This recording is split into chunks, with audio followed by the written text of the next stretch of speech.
He gave me an STD, one that nearly wrecked my body, and then left me to deal with the medical fallout while he ran off with the woman he was cheating on me with. Now, over a decade later, after marrying her and failing to have children together, he shows up on my doorstep. Not to apologize. Not to make amends. But to ask no. Demand that I help his wife feel like a mother by convincing my kids to treat her like one. He says it's for the sake of family, but I can't help but think it's really about fixing the mess he made. And I told him to get the hell off my property. Now his sister, one of the only people in his life I've stayed civil with, has turned on me too. She says I'm heartless. It's time to let go of the past, because I'm hurting my kids by refusing to play along. But am I? Or am I just the only one here who still remembers who lit the match in the first place? This story isn't just about betrayal.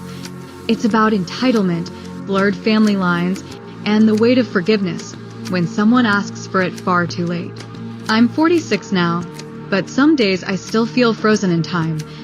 36 years old, 3 kids clinging to my legs, a paper in my hand from the doctor confirming that the pain I'd been feeling wasn't stress or hormones or some benign infection. It was gonorrhea. And worse, it had developed into pelvic inflammatory disease. Lifelong consequences. I could barely process the words, let alone the implications. The doctor was gentle and professional, but I saw the pity behind her eyes. She knew what this meant. I'd been faithful to John, my husband of 10 years. We had built a life together. 3 beautiful children under the age of 10. A mortgage. Soccer practice. Movie nights on Fridays. I thought we were solid. Tired, sometimes. Busy, sure, but not broken. But the test result told a different story. I confronted him that night. He didn't deny it. Didn't cry. Didn't grovel. He just went quiet. Like I was the one who'd embarrassed him. Eventually, he admitted there had been others. Multiple. But the one that mattered most, he said, was Kathy. Kathy. The woman he'd been sleeping with for over a year. The woman he claimed he had real feelings for. The woman who, months later, would become his wife. While I was being prescribed antibiotics to salvage what was left of my reproductive system, and dragging my kids to therapy so they could understand why Daddy didn't live with us anymore. He was picking out wedding rings and posting Instagram pictures from wine country. I was angry, but mostly I was numb. And for a while, I stayed that way. The divorce was swift. I didn't have the energy for a prolonged battle. We settled. He moved in with Kathy immediately.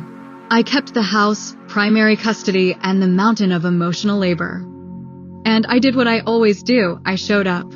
For the kids. For myself. For the damn PDA bake sale, even when all I wanted was to scream at the world. To John's credit, he did stay present. At first, he took the kids every other weekend. Showed up for birthdays. Played the Disney dad role to perfection. And Kathy? She played the good sport. Smiled. Baked cookies. Sat in the stands at the kids' events and tried to be liked. But I never warmed to her. How could I? The woman slept with my husband, watched my life implode and called it love.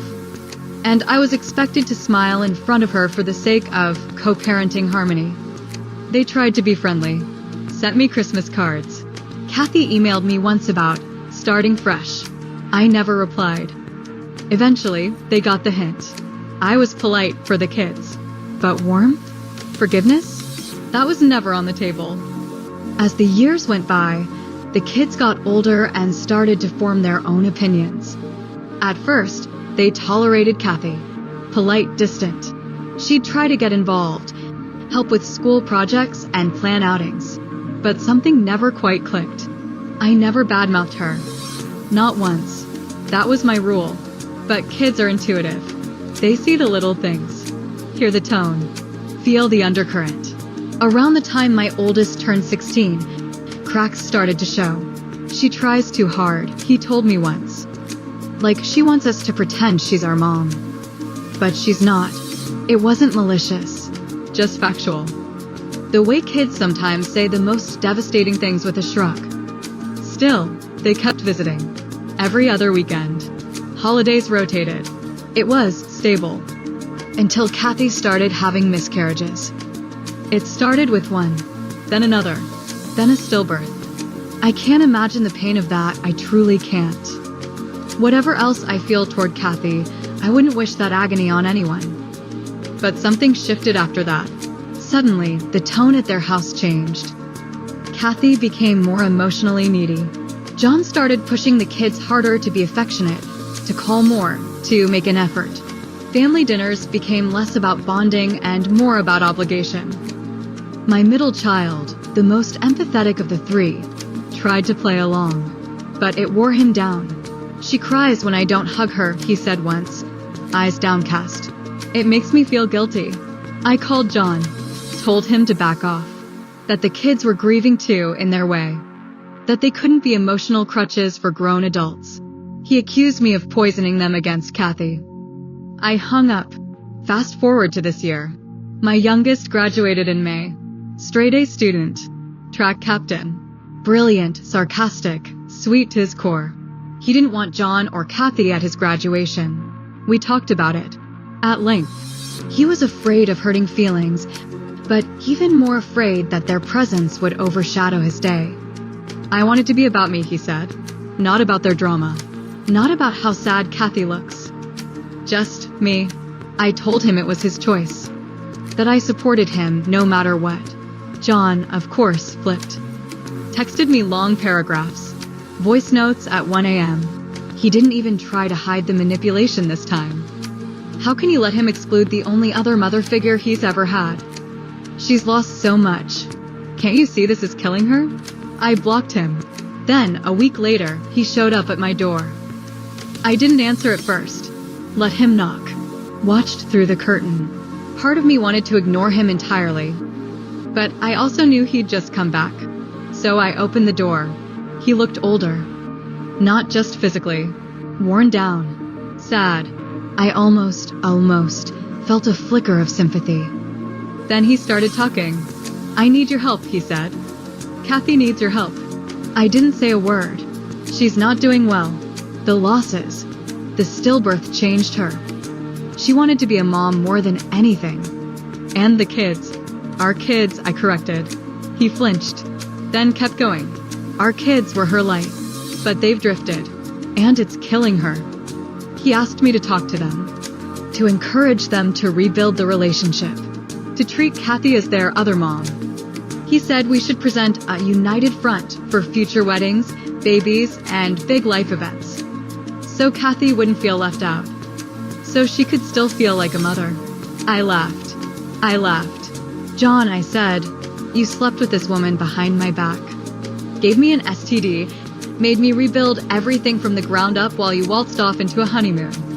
And now you want me to play house and hold her hand through my children's milestones. He opened his mouth. I don't care what she's lost, I continued. I didn't cause that. You don't get to come to me, after all this, and ask for kindness. I don't owe you compassion. I don't owe her closure. You broke this. You fix it. I closed the door. A few days later, his sister, let's call her Laura, called me. She'd been one of the few in his family who stayed friendly after the divorce. She said she understood why I left.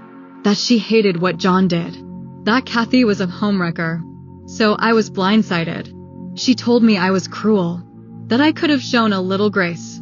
That she knows Kathy made mistakes, but she'd also suffered. Don't you want your kids to have a big, loving family? She asked. Don't you want them to have a relationship with their father? They do, I replied. Or they did. Until he made them feel guilty for not being emotional support animals. You've always been spiteful, she said. You wanted to punish him. And you're still doing it. This is about your ego. That one hurt. I told her I didn't wish them happiness. That I owed them nothing. She hasn't spoken to me since. So here I am. My ex-husband wants me to help rehabilitate his wife's image in my kids' eyes, so she can have the motherhood experience she missed out on. But my kids don't want that, and I don't believe she deserves it. But then, am I standing in the way of healing? Am I letting my bitterness poison future milestones? Weddings. Grandkids. baby showers. Am I creating more division than necessary? Or am I simply refusing to clean up a mess I never made?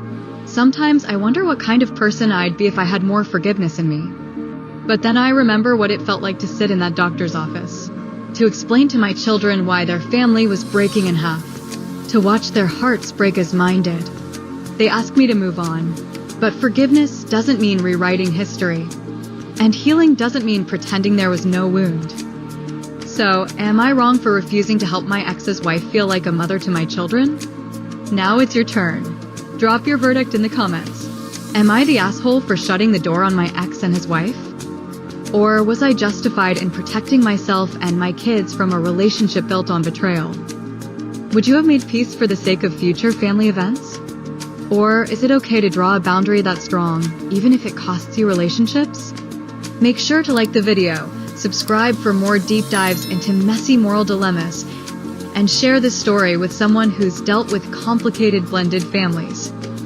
Because sometimes, being civil isn't the same as being kind, and kindness doesn't always mean forgetting.